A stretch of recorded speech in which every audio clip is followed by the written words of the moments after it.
ജീവധാര ജീവമൊഴി കാൽവരിനാഥന്റെ സ്നേഹമൊഴി തിരുനിറത്താൽ ജീവനേകും യേശുനാഥന്റെ ജീവമൊഴി ജീവധാര ജീവധാര ജീവധാര.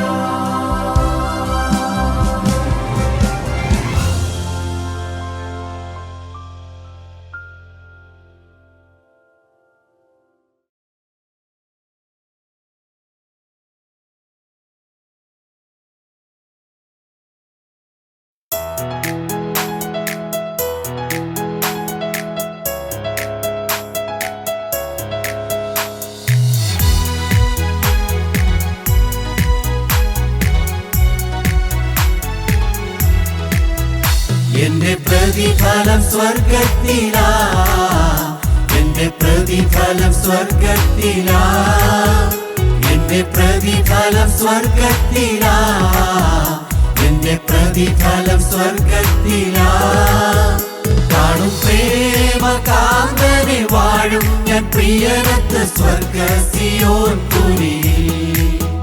കാണും പ്രേമകാന്തനെ വാഴും ഞാൻ പ്രിയനത്ത് സ്വർഗ സിയോൻ പുരിയിൽ.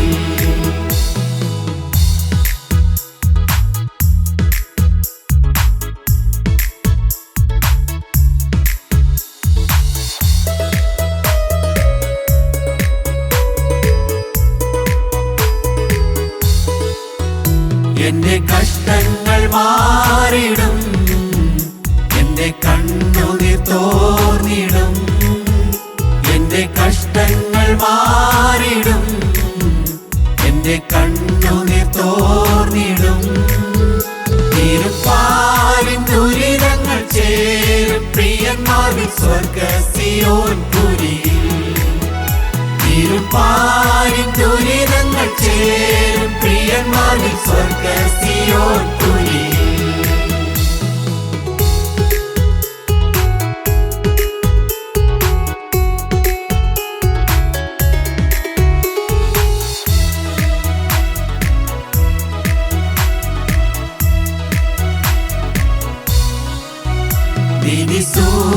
സൂര്യനുദിച്ചിടുമേ തൻ വിശുദ്ധരെ ചേർപ്പാനായി.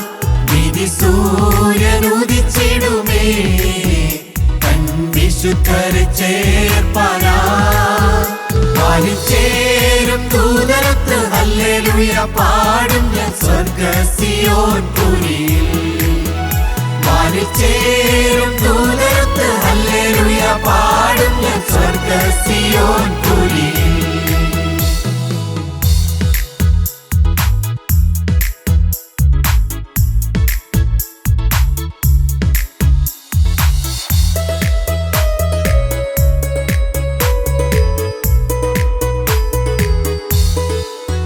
പ്രിയൻ പാദം ഒലിവുമലയിൽ തൻ വിശുദ്ധരെ തുറപ്പിക്കും.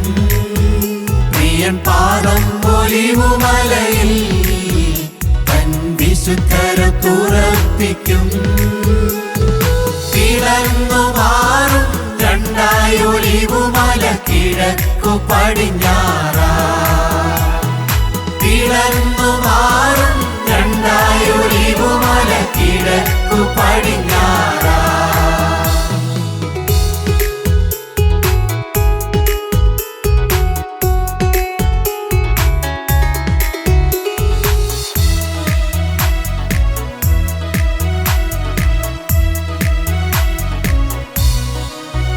വാഴും കാന്തനോടായിരമണ്ട് ഇമ്പ വീട്ടിലൻ സ്വന്ത നാട്ടിൽ.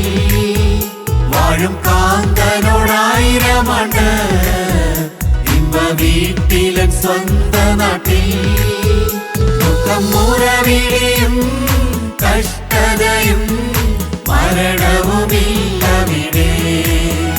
ദുഃഖം മുറവിളിയും കഷ്ടതയും മരണവുമില്ലവിടെ.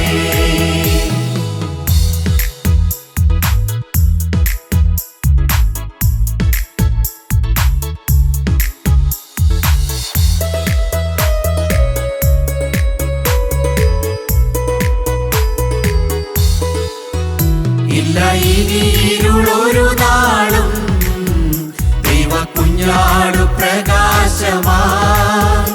ഇല്ല ഇനി ഇരുളൊരു നാളും ദൈവ കുഞ്ഞാടു പ്രകാശമായി. എല്ലാ നാളും ആനന്ദിക്കും നിത്യമായി ഞാൻ സ്വർഗ സിയോൻ പുരിയിൽ. എല്ലാ നാളും ആനന്ദിക്കും നിത്യമായി ഞാൻ സ്വർഗ സിയോൻ പുരിയിൽ. എന്റെ പ്രതിഫലം സ്വർഗത്തിലാ, എന്റെ പ്രതിഫലം സ്വർഗത്തിലാ, എന്റെ പ്രതിഫലം സ്വർഗത്തിലാ, എന്റെ പ്രതിഫലം സ്വർഗത്തിലാ. കാണും പ്രേമ കാന്തനെ വാഴും ഞാൻ പ്രിയനൊത്ത് സ്വർഗ സിയോൻ പുരിയിൽ. കാണും പ്രേമ കാന്തനെ വാഴും ഞാൻ പ്രിയനൊത്ത് സ്വർഗ സിയോൻ പുരിയിൽ. ദൈവത്തിൻ്റെ വചനം കേൾക്കുവാനായി ശ്രദ്ധയോടെയിരിക്കുന്ന എല്ലാവർക്കും യേശുക്രിസ്തുവിൻ്റെ പരിശുദ്ധമായ നാമത്തിൽ എൻ്റെ സ്നേഹവന്ദനം അറിയിക്കുന്നു. വചനം കേൾക്കുവാൻ നിങ്ങൾ എത്രത്തോളം ഉത്സാഹം കാണിക്കുന്നല്ലോ, വളരെ നല്ലത്.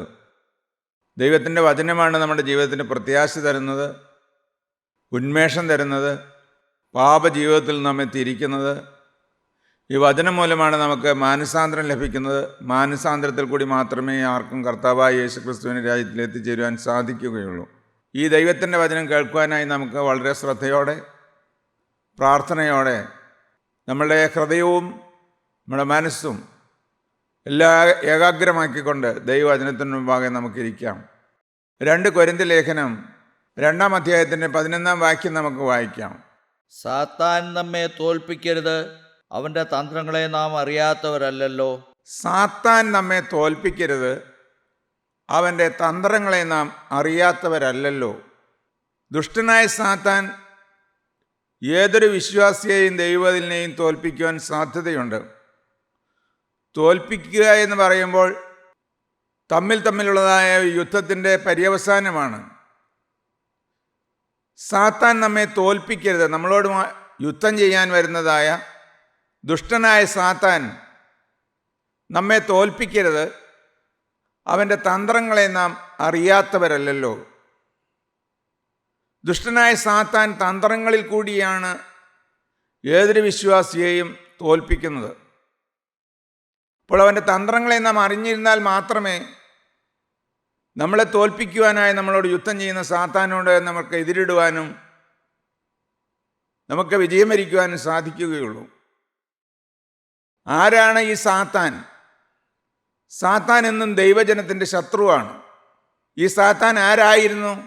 യെശയ്യാ 14-ാം അധ്യായം 12 മുതൽ 15 വരെയുള്ളതായ വാക്യങ്ങൾ. അരുണോദയപുത്രനായ ശുക്ര, നീ എങ്ങനെ ആകാശത്തു നിന്ന് വീണു? ജാതികളെ താഴ്ത്തിക്കളഞ്ഞവനെ, നീ എങ്ങനെ വെട്ടേറ്റ് നിലത്ത് വീണു? ഞാൻ സ്വർഗത്തിൽ കയറും, എൻ്റെ സിംഹാസനം ദൈവത്തിൻ്റെ നക്ഷത്രങ്ങൾക്ക് മീതെ വയ്ക്കും. ഉത്തരദിക്കിൻ്റെ അതിർത്തിയിൽ സമാഗമ പർവ്വതത്തിന്മേൽ ഞാൻ ഇരുന്നരുളും. ഞാൻ മേഘോന്നതങ്ങൾക്ക് മീതെ കയറും, ഞാൻ അത്യുന്നതനോട് സമനാകും എന്നല്ലോ നീ ഹൃദയത്തിൽ പറഞ്ഞത്. എന്നാൽ നീ പാതാളത്തിലേക്ക്, നാശകൂപത്തിൻ്റെ അടിയിലേക്ക് തന്നെ വീഴും. മാലാഖമാരുടെ വൃന്ദങ്ങളിൽ ശ്രേഷ്ഠ വൃന്ദമായിരുന്നു സാത്താൻ. പക്ഷെ ദൈവത്തോടു കൂടി അതിമനോഹരമായ അവസ്ഥയിൽ ഇരിക്കുമ്പോൾ അവന് തോന്നിയതായ തോന്നലാണ്, നീ എങ്ങനെ വെട്ടേറ്റ് നിലത്ത് വീണു? ഞാൻ സ്വർഗത്തിൽ കയറും, എൻ്റെ സിംഹാസനം ദൈവത്തിൻ്റെ നക്ഷത്രങ്ങൾക്ക് മീതെ വയ്ക്കും. ദൈവത്തിൻ്റെ മുകളിലാകുവാനുള്ളതായ ആ മാലാഖമാരുടെ വൃന്ദത്തിൻ്റെ അഹംഭാവം മൂലമാണ് അവൻ താഴോട്ട് വീണത്. ഉത്തരദിക്കിൻ്റെ അതിർത്തിയിൽ സമാഗമ പർവ്വതത്തിന്മേൽ ഞാൻ ഇരുന്നരുളും, ഞാൻ മേഘോന്നതങ്ങൾക്ക് മീതെ കയറും.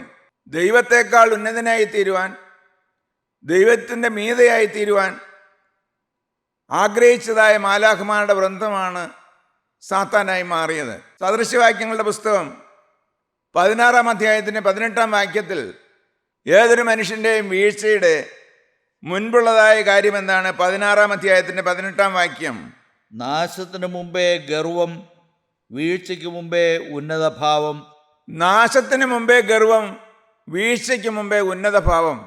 ഇത് ഏതൊരു ദൈവജനത്തിൻ്റെയും പ്രസംഗിക്കുന്നവരുടെയും ആത്മീയ രംഗത്ത് നിൽക്കുന്നവരുടെയും ദൈവവേല ചെയ്യുന്നവരുടെയും ദൈവവുമായിട്ട് ബന്ധമുള്ളവരുടെയും ഏത് സമയത്തും സംഭവിക്കാവുന്നതായ ഒരു അനർത്ഥമാണ് ഗർവം വരിക, ഉന്നതഭാവം വരിക. നിശ്ചയമായും ദൈവത്തിനെതിരായും ദൈവത്തിന് മുകളിലായും നാം ചിന്തിക്കുമ്പോൾ മനുഷ്യൻ ചെന്ന് വീഴുന്ന അഗാധ കൂപത്തിലേക്കാണ്. അരുണോദയപുത്രനായ ശുക്ര, നീ എങ്ങനെ ആകാശത്ത് നിന്ന് വീണു? അങ്ങനെ ആകാശത്ത് നിന്ന് ഉന്നത ഭാവം കൊണ്ട് താഴോട്ട് നിലംപതിച്ച് വീണതായ മാലാഖമാരുടെ വൃന്ദമാണ് സാത്താൻ എന്ന് പറയുന്നത്. വേദപുസ്തകത്തിൻ്റെ അടിസ്ഥാനത്തിൽ മനുഷ്യ ജീവിതത്തിൻ്റെ ചരിത്രം നാം പരിശോധിക്കുമ്പോൾ അവിടെ നമുക്ക് കാണുവാൻ കഴിയും, ഈ വീണുപോയ സാത്താൻ്റെ യുദ്ധഭൂമിയാണ് മനുഷ്യൻ്റെ ഹൃദയം. ഒരിക്കലും സാത്താന് ദൈവത്തോട് നേരിട്ട് യുദ്ധം ചെയ്യുവാൻ സാധ്യമല്ല.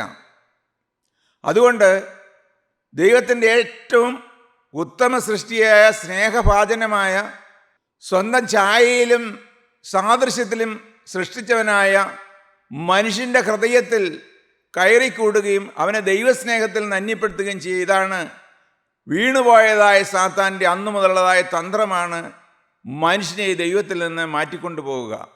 ഒരു അപ്പനെ നശിപ്പിക്കുന്നതിന് വേണ്ടി മകനെ തട്ടിക്കൊണ്ടു പോകുന്നു എന്ന് പറയുന്നത് പോലെ എപ്പോഴും മനുഷ്യൻ്റെ ഹൃദയത്തെ കീഴടക്കിയിട്ട് ദൈവത്തിൽ നിന്ന് അകറ്റിക്കൊണ്ടു പോവുക. ഇതാണ് സാത്താൻ്റെ എക്കാലത്തും ഉള്ളതായ തന്ത്രം. അതുകൊണ്ടാണ് ഇതെല്ലാം മനസ്സിലാക്കിക്കൊണ്ടാണ് അപ്പോസ്തലനായ പൗലോസ് നമ്മളോട് പറഞ്ഞത് 2 കൊരിന്ത്യർ ലേഖനത്തിൽ 2:11 നമ്മൾ വായിച്ചത്, സാത്താൻ നമ്മെ തോൽപ്പിക്കരുത്. എപ്പോഴും നമ്മുടെ വിരുദ്ധ തെറ്റിക്കുവാനും ദൈവത്തോടുള്ള സഹിത്വം കളയുവാനും ദൈവത്തോടുള്ള കൂട്ടായ്മ നഷ്ടപ്പെടുത്തി കളയുവാനുമായി എപ്പോഴും നിരന്തരമായി ലജ്ജയില്ലാതെ പരിശ്രമിക്കുന്നതായ സാത്താനെ, ആ സാത്താൻ നമ്മെ തോൽപ്പിക്കരുത്. അവൻ്റെ തന്ത്രങ്ങളെ നാം അറിയാത്തവരല്ലോ. 1 പത്രോസിൻ്റെ ലേഖനം 5-ാം അധ്യായത്തിൻ്റെ 8-ാമത്തെ വാക്യം ഇതിനോട് ചേർന്ന് നമ്മൾ വായിക്കുമ്പോൾ ചിന്തിക്കാവുന്ന കാര്യമാണ്. നിർമ്മതരായിരിപ്പീൻ, ഉണർന്നിരിപ്പീൻ.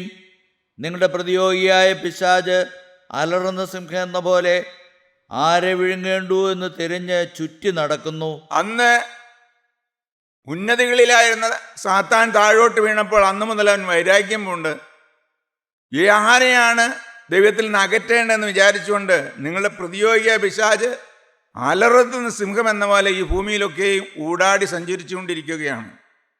വൈരാഗ്യം നിറഞ്ഞവനായ സാത്താൻ അവനൊരിക്കലും നഷ്ടപ്പെടുവായ ആ സ്ഥാനത്തേക്ക് തിരികെ വരാൻ സാധ്യമല്ല. ദൈവത്തോട് എതിർത്ത് നിൽക്കാൻ സാധ്യമല്ല. അതിന് പകരം ദൈവത്തിൻ്റെ ഓമന സൃഷ്ടിയായ മനുഷ്യനെ എന്നും ആക്രമിച്ച് കീഴ്പ്പെടുത്തുവാനായി പ്രതിയോഗിയായ പിശാച് അലറുന്ന സിംഹം എന്ന പോലെ എന്നും ദൈവജനത്തിൻ്റെ പിന്നാലെ, ഓരോ വിശ്വാസിയുടെയും പിന്നാലെ അല്ല, നമ്മുടെ ഓരോരുത്തരുടെയും പിന്നാലെ എന്നുമുണ്ട് എന്ന് നമ്മൾ ഓർത്തിരിക്കണം. ദൈവത്തിന് സ്തോത്രം. എങ്ങനെയെല്ലാമാണ് സാത്താൻ നമ്മളെ പരീക്ഷിക്കുന്നത്? ഒരുപക്ഷെ നേരിട്ട് സാത്താനാണെന്ന് അറിഞ്ഞാൽ നമ്മൾ ഒരു കാരണവശാലും അവൻ്റെ തന്ത്രങ്ങളിൽ പെട്ടുപോവുകയില്ല. 2 കൊരിന്ത്യർ ലേഖനം 11-ാം അധ്യായത്തിൻ്റെ 14-ാം വാക്യത്തിൽ എങ്ങനെയെല്ലാമാണ് സാത്താൻ നമ്മൾ ചതിക്കാൻ വരുന്നത്? നേരിട്ട് അവൻ്റെ രൂപമണിഞ്ഞല്ല വരുന്നത്. പല വിധത്തിൽ അവൻ വരും, പല വേഷത്തിൽ വരും, പല തന്ത്രങ്ങളിൽ കൂടി വരും. എന്താണ് നമ്മൾ വായിക്കുന്നത്? സാത്താൻ താനും വെളിച്ചദൂതന്റെ വേഷം ധരിക്കുന്നുവല്ലോ. ഏഞ്ചൽ ഓഫ് ലൈറ്റ്, വെളിച്ചദൂതന്റെ വേഷത്തിൽ, പ്രത്യക്ഷത്തിൽ സാത്താനാണെന്ന് തോന്നുകയില്ല. നമ്മളെ വഞ്ചിപ്പാൻ വരുന്നതാണെന്ന് തോന്നുകയില്ല. നമ്മളെ നശിപ്പിക്കാൻ വരുന്നതാണ് തോന്നുകയില്ല. വെളിച്ചദൂതന്റെ വേഷം ധരിച്ച്, മാലാഖയുടെ വേഷം ധരിച്ച് സാത്താൻ താനും വെളിച്ചദൂതന്റെ വേഷം ധരിക്കുന്നുവല്ലോ. ഇപ്പോൾ സാത്താൻ്റെ തന്ത്രങ്ങളെ നാം അറിയാത്തവരല്ലല്ലോ. എന്തെല്ലാമാണ് സാത്താൻ്റെ തന്ത്രങ്ങൾ? ഏതെല്ലാം വിധത്തിലാണ് സാത്താൻ മനുഷ്യരെ തോൽപ്പിക്കുന്നത്? അവൻ്റെ തന്ത്രങ്ങളെ നാം അറിയാത്തവരല്ലല്ലോ. അവൻ്റെ തന്ത്രങ്ങളെ നാം അറിഞ്ഞിരുന്നാൽ അവനോട് എതിർത്ത് നിൽക്കുവാനും അവൻ്റെ തന്ത്രങ്ങളിൽ നിന്ന് ഒഴിഞ്ഞിരിക്കാനും നമുക്ക് സാധിക്കും. നമുക്ക് വായിക്കാം ഉൽപ്പത്തി പുസ്തകം. മനുഷ്യൻ്റെ ആദ്യ നാളുകൾ മുതൽ അവിടെ എങ്ങനെയാണ് സാത്താൻ കടന്നു ചെന്ന് തന്ത്രപരമായിട്ട് മനുഷ്യനെ അന്ന് വഞ്ചിച്ചതെന്ന് നമുക്ക് വായിച്ചു നോക്കാം. ഉൽപ്പത്തി പുസ്തകം 2-ാം അധ്യായം 15-ാമത്തെ വാക്യം നമുക്ക് വായിക്കാം. യഹോവയായ ദൈവം മനുഷ്യനെ കൂട്ടിക്കൊണ്ടുപോയി ഏദൻ തോട്ടത്തിൽ വേല ചെയ്യുവാനും അതിനെ കാപ്പാനും അവിടെ ആക്കി. യഹോവയായ ദൈവം മനുഷ്യനെ കൂട്ടിക്കൊണ്ടുപോയി, ആദാമിനെ സൃഷ്ടിച്ചതിന് ശേഷം അവനെ കൂട്ടിക്കൊണ്ടുപോയി ഏദൻ തോട്ടത്തിൽ വേല ചെയ്യുവാനും അതിനെ കാപ്പാനും അവിടെയാക്കി. യഹോവയായ ദൈവം മനുഷ്യനോട് കൽപ്പിച്ചത് എന്തെന്നാൽ, തോട്ടത്തിലെ സകല വൃക്ഷങ്ങളുടെയും ഫലം നിങ്ങൾക്ക് ഇഷ്ടം പോലെ തിന്നാം, എന്നാൽ നന്മതിന്മകളെക്കുറിച്ചുള്ള അറിവിൻ്റെ വൃക്ഷത്തിൻ ഫലം തിന്നരുത്. തിന്നുന്ന നാളിൽ നീ മരിക്കും. തൻ്റെ സ്വന്തം സ്വരൂപത്തിലും സാദൃശ്യത്തിലും ആദാമിനെ മെനഞ്ഞതിന് ശേഷം അതിമനോഹരമായ ഏദൻ തോട്ടത്തിൽ, എല്ലാ ഐശ്വര്യങ്ങളുമുള്ളതായ ഏദൻ തോട്ടത്തിൽ, സ്വർഗസമാനമായ ഏദൻ തോട്ടത്തിൽ ആദാമിനെ കൊണ്ടുവന്ന് ആക്കിയിട്ട് പറഞ്ഞു, നീ ഇതെല്ലാം നീ ആസ്വദിച്ചുള്ളൂ, ഇതെല്ലാം നിനക്ക് വേണ്ടി ഞാൻ ഉണ്ടാക്കിയതാണ്, നിനക്കിതെല്ലാം അനുഭവിക്കാം, നീ ഇതിൽ വാണരുളുക, സർവ്വവും നിൻ്റെ കീഴിലായിരിക്കും, ഇതെല്ലാം അടക്കി വാണ് നീ ഏദൻ തോട്ടത്തിൽ സന്തോഷമായി സമാധാനമായിട്ട് ജീവിച്ചുകൊള്ളൂ. നിന്നെ കാണുവാൻ ഞാൻ എല്ലാ വൈകുന്നേരവും നിന്നോടൊത്ത് സല്ലപിക്കുവാനായി ഞാനും ഏദൻ തോട്ടത്തിലേക്ക് വരും. എന്തു മനോഹരമായ മനുഷ്യൻ്റെ ആദ്യത്തെ ആ നാളുകൾ, ദൈവത്തോട് സഹിത്വമുള്ള നാളുകൾ, ഏദൻ തോട്ടത്തിൽ സമാധാനത്തോടും സന്തോഷത്തോടും ഐശ്വര്യത്തോടും കൂടി നാളുന്ന നാളുകൾ. അപ്പോഴാണ് യഹോവയായ ദൈവത്തിന് തോന്നി മനുഷ്യൻ ഏകനായിരിക്കുന്നത് നന്നല്ല.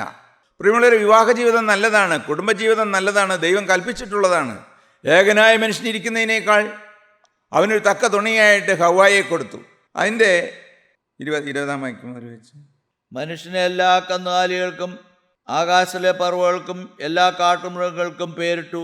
മനുഷ്യൻ ഏകനായിരിക്കുന്നത് നന്നല്ല എന്ന് കണ്ടതായ ദൈവം അവന് തക്ക തുണിയായിട്ട് ഹവ്വായെയും കൊടുത്തു. അങ്ങനെ സന്തോഷമായിട്ട് ദൈവമൊട്ട് ജീവിക്കുന്നതായ ആ ആദിമ മാതാപിതാക്കന്മാർ എങ്ങനെയാണ് അവർ ഏദൻ തോട്ടത്തിൽ നിന്ന് മാറ്റപ്പെട്ടു പോയതിൻ്റെ കാര്യം എന്താണ്? ഉൽപ്പത്തി പുസ്തകം 3-ാം അധ്യായത്തിൻ്റെ 1-ാം വാക്യം നമുക്ക് വായിക്കാം. യഹോവയായ ദൈവം ഉണ്ടാക്കിയ എല്ലാ കാട്ടുജന്തുക്കളെക്കാളും പാമ്പ് കൗശലമേറിയതായിരുന്നു. അത് സ്ത്രീയോട്, തോട്ടത്തിലെ യാതൊരു വൃക്ഷത്തിൻ്റെ ഫലവും നിങ്ങൾ തിന്നരുതെന്ന് ദൈവം വാസ്തവമായി കൽപ്പിച്ചിട്ടുണ്ടോ എന്ന് ചോദിച്ചു. വളരെ തന്ത്രപരമായി ദൈവത്തിൻ്റെ സ്നേഹം അനുഭവിച്ച് നിൽക്കുന്നതായ ഹവ്വായുടെ ഹൃദയത്തിലേക്ക്, കേന്ദ്ര ബിന്ദുവിലേക്ക് ഒരു അസ്ത്രമെയ്യുന്നത് പോലെ തന്ത്രം സാത്താൻ പ്രയോഗിക്കുകയാണ്. വാസ്തവമായിട്ടും ദൈവം അങ്ങനെ കൽപ്പിച്ചിട്ടുണ്ടോ? സംശയത്തിൻ്റെ ഒരു ചിന്ത ഹവ്വായുടെ ഹൃദയത്തിലേക്ക് കൊടുക്കുകയാണ്. ഉൽപ്പത്തി പുസ്തകം 3-ാം അധ്യായം 2-ാം വാക്യം. സ്ത്രീ പാമ്പിനോട്, തോട്ടത്തിലെ വൃക്ഷങ്ങളുടെ ഫലം ഞങ്ങൾക്ക് തിന്നാം, എന്നാൽ നിങ്ങൾ മരിക്കാതിരിക്കേണ്ടതിന് തോട്ടത്തിൻ്റെ നടുവിലുള്ള വൃക്ഷത്തിൻ്റെ ഫലം തിന്നരുത്, തൊടുകയും അരുത് എന്ന് ദൈവം കൽപ്പിച്ചിട്ടുണ്ട്. വളരെ വ്യക്തമായിട്ട് ഹവ്വ മറുപടി പറഞ്ഞു. അല്പം കൂട്ടിയും പറഞ്ഞു. തൊടരുതെന്ന് ദൈവം കൽപ്പിച്ചിട്ടുണ്ടായിരുന്നില്ല, പക്ഷേ തൊടുകയും അരുതെന്ന് ദൈവം കൽപ്പിച്ചിട്ടുണ്ട് എന്ന് ഹവ്വ സാത്താനോട് പറഞ്ഞു. അത്രയും ഭാഗത്തിന് വലിയ കുഴപ്പമില്ല. അതുവരെയും ഹവ്വായുടെ ഹൃദയത്തിൽ യാതൊരു ചാഞ്ചല്യവുമില്ല. നേരെ സാത്താൻ ചോദിച്ചതിന് മറുപടി പറഞ്ഞു. പക്ഷേ ഏദൻ തോട്ടത്തിൽ തന്ത്രപരമായി കടന്നു വന്നതായ ആ പാമ്പിനെ ഒരു കാരണവശാലും ഹവ്വ എൻ്റർടൈൻ ചെയ്യേണ്ട കാര്യമുണ്ടായിരുന്നില്ല. ഔട്ട്റൈറ്റ് യു ഗോ എന്ന് പറയേണ്ട കാര്യമേ ഉള്ളൂ. വീണ്ടും വീണ്ടും അതിൻ്റെ ചോദ്യം കേൾക്കാനും അതിന് മറുപടി പറയാനുമായിട്ട് ഹവ്വ നിൽക്കേണ്ട യാതൊരു കാര്യമുണ്ടായിരുന്നില്ല. പ്രിയമുള്ളവരെ, നമുക്ക് സംശയങ്ങൾ ഒഴിവാക്കാനും നമ്മുടെ വിശ്വാസം തെറ്റിച്ച് കളയാനും ഒതുങ്ങുന്ന ഒരു രംഗത്തും നമ്മൾ ചോദ്യം ചോദിക്കലിനും മറുപടി പറയാനും നിങ്ങൾ തർക്കിക്കാൻ നിൽക്കരുത്. തർക്കം ഒരു വിശ്വാസിക്ക് ഒരു കാരണവശാലും യോഗ്യമായ കാര്യമല്ല. അവൻ്റെ ഹൃദയത്തിലെ വിശ്വാസത്തിനും ദൈവത്തോടുള്ളതായ സ്നേഹത്തിനും കോട്ടം തട്ടുന്നതായ ഒരു തർക്ക വിഷയങ്ങളിലേക്കോ ഒരു വാഗ്വാദത്തിലേക്കും ഒരു കാരണവശാലും ഒരു വിശ്വാസി പോകേണ്ടില്ല. അപകടം സുനിശ്ചിതമായും പിന്നീട് അതിൻ്റെ പിന്നാലെ വരുന്നതെന്ന് നമ്മൾ മനസ്സിലാക്കണം. 4-ാമത്തെ വാക്യം നമുക്ക് വായിക്കാം. പാമ്പ് സ്ത്രീയോട്, നിങ്ങൾ മരിക്കയില്ല നിശ്ചയം, അത് തിന്നുന്ന നാളിൽ നിങ്ങളുടെ കണ്ണു തുറക്കുകയും നിങ്ങൾ നന്മതിന്മകളെ അറിയുന്നവരായി ദൈവത്തെ പോലെ ആകുകയും ചെയ്യുമെന്ന് ദൈവം അറിയുന്നുവെന്ന് പറഞ്ഞു. ഇല്ലാത്ത കാര്യം വളരെ മധുരമായിട്ട് ഹവ്വായുടെ ഹൃദയത്തിലേക്ക് സാത്താൻ കൊണ്ടുവരികയാണ്. ഒരു വിഷം എങ്ങനെയാണോ പഞ്ചസാരയിൽ പൊതിഞ്ഞ് നമുക്ക് തന്ന് നമ്മൾ വായിൽ വയ്ക്കുമ്പോൾ വളരെ മധുരമായിട്ട് സ്വാദിഷ്ടമായിട്ടും തോന്നുന്നത്, അത് ഇറക്കുവാൻ തോന്നുന്നത് പോലെ വളരെ മധുരമായിട്ട് സാത്താൻ കൊടുത്തതായ ആ തന്ത്രത്തിൽ ഹവ്വ പെട്ടുപോവുകയാണ്. എന്താണ് പറഞ്ഞതായ കാര്യം? ഈ ദൈവം പറഞ്ഞതുപോലെ നിങ്ങൾ ഈ ഫലം തിന്നാൽ നിങ്ങൾ മരിക്കുകയൊന്നുമില്ല.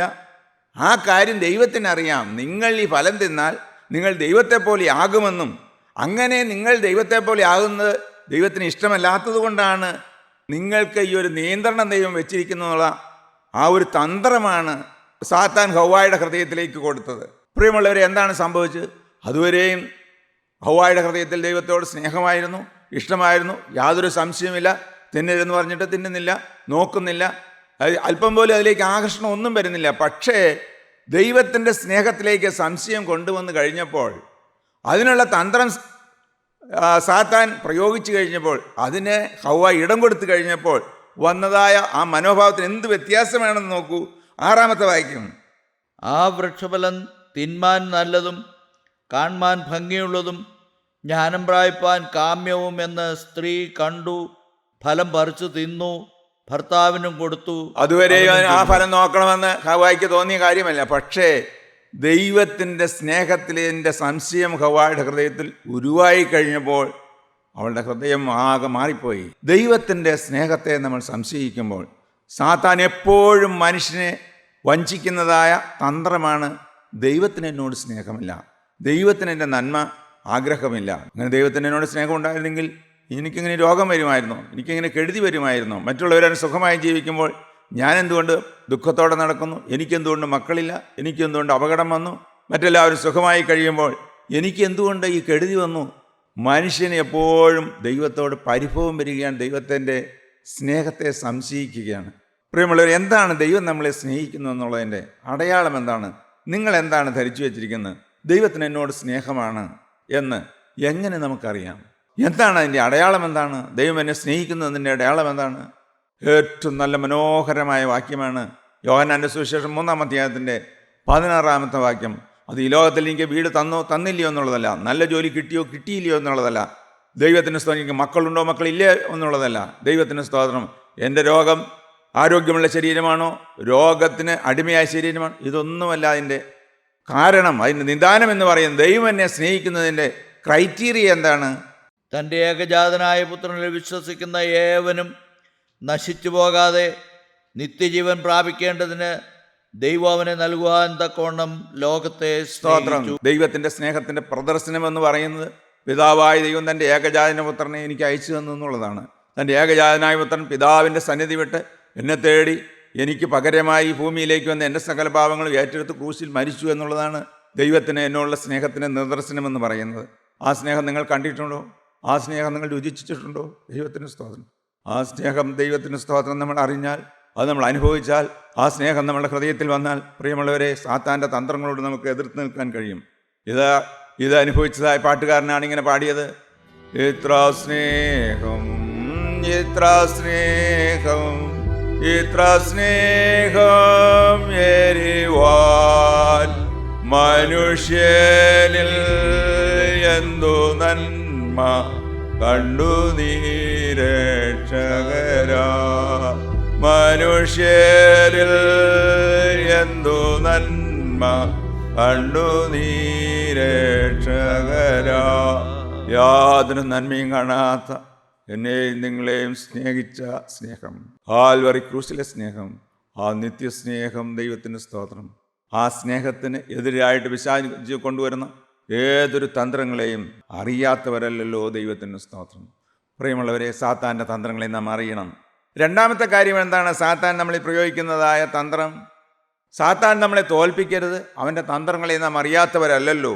രണ്ടാമത്തെ തന്ത്രം എന്താണ്? വിശുദ്ധ മത്തായിയുടെ സുവിശേഷം 4-ാം അധ്യായം.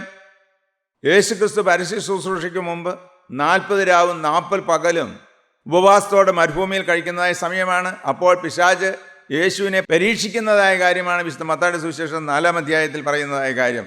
4 കാര്യങ്ങൾ സാത്താൻ യേശുക്രിസ്തുവിൻ്റെ മുമ്പാകെ പരീക്ഷയായി കൊണ്ടുവരുന്നുണ്ട്. ഒരു കാര്യം മാത്രം നമുക്ക് ചിന്തിക്കാം. 4-ാം അധ്യായത്തിൻ്റെ 8-ാമത്തെ വാക്യം നമുക്ക് ചിന്തിക്കാം.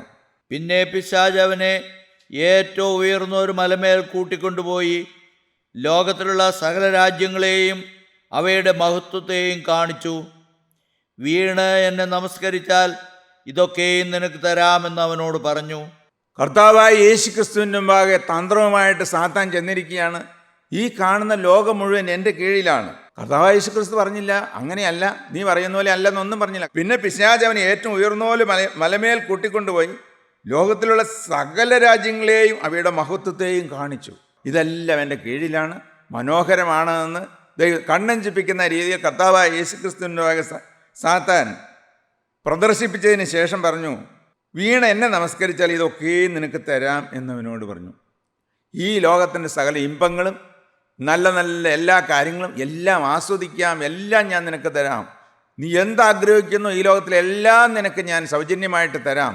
ഒറ്റ കണ്ടീഷനേ ഉള്ളൂ, നീ എന്നെ ദൈവമായിട്ടൊന്ന് ആരാധിച്ചാൽ മതി, എന്നെ കർത്താവായിട്ട് സ്വീകരിച്ചാൽ മതി, എന്നെ കുമ്പിട്ടാൽ മതി, എന്നെ നിൻ്റെ യജമാനും കർത്താവായിട്ട് സ്വീകരിച്ചാൽ മാത്രം മതി. ഈ ലോകത്തിൽ ഈ കാണുന്ന സകലവും എന്തെല്ലാം മോദങ്ങളുണ്ടോ അതെല്ലാം നിനക്ക് തരാം. സാത്താൻ്റെ തന്ത്രങ്ങളെ നാം അറിയാത്തവരല്ലല്ലോ. ലോകസ്നേഹം ദൈവത്തോട് ശത്രുത്വമാകുന്നു നിങ്ങൾ അറിയുന്നില്ലയോ? ലോകത്തിൻ്റെ സ്നേഹിതനാകുവാൻ ഇച്ഛിക്കുന്നവനെല്ലാം ദൈവത്തിൻ്റെ ശത്രുവാകുന്നു. പ്രിയമുള്ളവരെ, അല്പകാലം മാത്രം നമ്മൾ ജീവിക്കുന്നതായ ഈ ഭൂമിയിൽ നമ്മളെ ആകർഷിക്കുന്നതായ സകല കാര്യങ്ങളും ദൈവത്തിൽ നമ്മളെ പിന്തിരിപ്പിക്കുന്നതാണ്. അത് സാത്താൻ്റെ തന്ത്രങ്ങളാണ്. നമുക്ക് വായിക്കാം സഭാപ്രസംഗിയുടെ പുസ്തകം 11-ാം അധ്യായത്തിൻ്റെ 9-10 വാക്യങ്ങൾ നമുക്ക് വായിക്കാം. അവിടെ ശലോമോൻ സകല സുഖങ്ങളും ഈ ലോകത്തിൽ ലഭിക്കാവുന്ന സകലവും എൻജോയ് ചെയ്തതിന് ശേഷം, സകല സുഖങ്ങളും അനുഭവിച്ചതിന് ശേഷം അവസാനം പറയുന്ന കാര്യമാണ് 11-ാം അധ്യായത്തിൻ്റെ 9-10 വാക്യങ്ങൾ. യൗവനക്കാരാ, നിന്റെ യൗവനത്തിൽ സന്തോഷിക്കുക, യൗവനകാലത്തിൽ നിന്റെ ഹൃദയം ആനന്ദിക്കട്ടെ. നിനക്ക് ഇഷ്ടമുള്ള വഴികളിലും നിനക്ക് ബോധിച്ച വണ്ണവും നടന്നുകൊള്ളുക. എന്നാൽ ഇവയൊക്കെയും നിമിത്തം ദൈവം നിന്നെ ന്യായവിസ്താരത്തിലേക്ക് വരുത്തും എന്നറിയുക. ഈ ലോകത്തിൽ നീ എങ്ങനെ വേണേലും ജീവിച്ചുള്ളൂ, പക്ഷെ ഒരു കാര്യം നീ ഓർത്തിരിക്കണം, you are accountable for your life. നീ മാത്രമാണ് നിന്റെ ജീവിതത്തിൻ്റെ കണക്ക് ഒരു ദിവസം കർത്താവായ യേശുക്രിസ്തുവിൻ്റെ മുമ്പാകെ നീ പ്രസൻറ്റ് ചെയ്യേണ്ടതായിട്ട് വരും. എൻ്റെ ജീവിതത്തിൻ്റെ രാവും പകലും ദൈവത്തിൻ്റെ രഹസ്യവും പരസ്യവും എല്ലാ വേളകളുടെയും ഒരു കണക്ക് പ്രിയമുള്ളവരെ ദൈവത്തിൻ്റെ മുമ്പാകെ നമ്മൾ കൊടുക്കേണ്ടവരാണ്. വെളിപ്പാട് പുസ്തകം 20-ാം അധ്യായത്തിൻ്റെ 12-ാം വാക്യം നമുക്ക് വായിക്കാം. മരിച്ചവർ ആ ബാലവൃത്തം സിംഹാസനത്തിന് മുമ്പിൽ നിൽക്കുന്നതും കണ്ടു. പുസ്തകങ്ങൾ തുറന്നു. ജീവന്റെ പുസ്തകം എന്ന മറ്റൊരു പുസ്തകവും തുറന്നു. പുസ്തകങ്ങളിൽ എഴുതിയിരുന്നതിന് ഒത്തവണ്ണം മരിച്ചവർക്ക് അവരുടെ പ്രവൃത്തികൾക്കടുത്ത ന്യായവിധി ഉണ്ടായി. മരിച്ച എല്ലാവർക്കും അവരുടെ പ്രവൃത്തികൾക്കടുത്തതായ ഒരു ന്യായവിധി ഉണ്ടായി. ആ ന്യായവിധിക്കുന്നത് പുസ്തകങ്ങൾ തുറന്നു വെച്ചുകൊണ്ടാണ്. പ്രിയമുള്ളവരെ, നമ്മൾ ഈ ലോകത്തിൽ എങ്ങനെ വേണമെങ്കിലും നമുക്ക് ജീവിക്കാം. അതിനുള്ള എല്ലാ സൗകര്യങ്ങളും ദുഷ്ടനായ സാത്താൻ നമ്മുടെ മുമ്പിൽ ഒരുക്കിയിട്ടുണ്ട്. ആമോദങ്ങളുടെ, പ്രമോദങ്ങളുടെ, എൻജോയ്മെൻ്റുകളുടെ എല്ലാ സാധ്യതകളുമുണ്ട്. ദൈവത്തിന് സ്തോത്രം. പക്ഷേ സാത്താൻ്റെ തന്ത്രങ്ങളെ നാം അറിയാത്തവരല്ലല്ലോ. ഇന്നെല്ലാം ദൈവസ്നേഹത്തിൽ നമ്മളെ മാറ്റിക്കഴിഞ്ഞിട്ട് അവസാന ന്യായവിധിയുടെ മുമ്പാകെ നമ്മൾ നിൽക്കുമ്പോൾ, കണക്ക് പുസ്തകങ്ങൾ തുറന്ന് നമ്മുടെ ഓരോ കാര്യങ്ങൾ വായിക്കുമ്പോൾ പ്രിയമുള്ളവരെ നമ്മൾ ലജ്ജിതരായി പോകേണ്ടി വരും. ദൈവത്തിന് സ്തോത്രം. സാത്താൻ്റെ തന്ത്രങ്ങളെ നാം അറിയാത്തവരല്ലോ. ദൈവത്തിന് സ്തോത്രം. ഈ സാത്താൻ്റെ തന്ത്രങ്ങളിൽ നിന്ന് പെട്ട് നശിച്ചുപോയതായ മനുഷ്യന്, അവൻ നഷ്ടപ്പെട്ടു പോയ മനുഷ്യന്, അവൻ്റെ അടിമത്തത്തിലേക്ക് വീണ്ടുപോയതായ മനുഷ്യന്, ദൈവത്തിന് സാത്താൻ്റെ ആ ഇമ്പവാക്കുകളിൽപ്പെട്ട് വശീകരിക്കപ്പെട്ട് നശിച്ചുപോയതായ ആ മനുഷ്യകുലത്തിനെ രക്ഷിക്കാൻ വേണ്ടിയാണ് കർത്താവായ യേശു ക്രിസ്തു കാലത്തിൻ്റെ തെക്കുവിൽ കാൽവറി മലയുടെ മുകളിൽ കർത്താവായ യേശു ക്രിസ്തു 2 കള്ളന്മാരുടെ നടുവിൽ തൂക്കപ്പെട്ടത്. എന്നെ ഈ പിശാചിൻ്റെ അടിമത്തത്തിൽ നിന്ന് ദൈവത്തിൽ നിന്ന് അന്യപ്പെട്ടു പോയി എന്നെ വീണ്ടെടുക്കുന്നതിന് വേണ്ടിയാണ്. നമുക്ക് നമ്മുടെ ഹൃദയങ്ങളെ താഴ്ത്തി സാത്താൻ്റെ തന്ത്രങ്ങളെ മനസ്സിലാക്കിക്കൊണ്ട് ഹൃദയങ്ങളെ താഴ്ത്തിയിട്ട് എനിക്ക് വേണ്ടി പിശാചിൻ്റെ തന്ത്രങ്ങളിൽപ്പെട്ടു പോയി എന്നെ വിടുവിക്കുന്നതിന് വേണ്ടി കാൽവറി ക്രൂസിൽ എനിക്ക് വേണ്ടി യാഗമായി തീർന്ന് കർത്താവായ യേശു ക്രിസ്തുവിൻ്റെ പാദപീഠത്തിൽ നമ്മൾക്ക് ജീവിതം സമർപ്പിച്ചുകൊണ്ട് ഒരു വാക്ക് കർത്താവിനോട് പറയാം. നല്ലവനായ ദൈവമേ, കാരുണ്യവാനായ കർത്താവേ, സാത്താൻ്റെ അടിമത്തത്തിൽ പെട്ടുപോയ എന്നെ, അവൻ്റെ തന്ത്രങ്ങളിൽ പെട്ടുപോയ എന്നെ വിടുവിക്കുവാൻ വേണ്ടി സ്വർഗരാജ്യത്തിൽ നിറങ്ങി വന്ന് എനിക്ക് പകരമായി ക്രൂശിതനായ യേശുവേ, ഇന്നു മുതൽ എൻ്റെ ജീവിതം ഞാൻ തിരിക്കുന്നു. പാപത്തോട് ഞാൻ യാത്ര പറയുന്നു. നിന്നെ എൻ്റെ രക്ഷകനും കർത്താവുമായി ഞാൻ സ്വീകരിക്കുന്നു. സാത്താനെ ഞാൻ തള്ളിപ്പറയുന്നു. നീ എന്നും എൻ്റെ നാഥനും കർത്താവുമായിരിക്കും. യേശുവേ, നീ രാജ്യത്വം പ്രാപിച്ചു വരുമ്പോൾ എന്നെയും കൂടി ഓർക്കണമേ. ദൈവത്തിരുനാമം മഹത്വപ്പെടുമാറാകട്ടെ.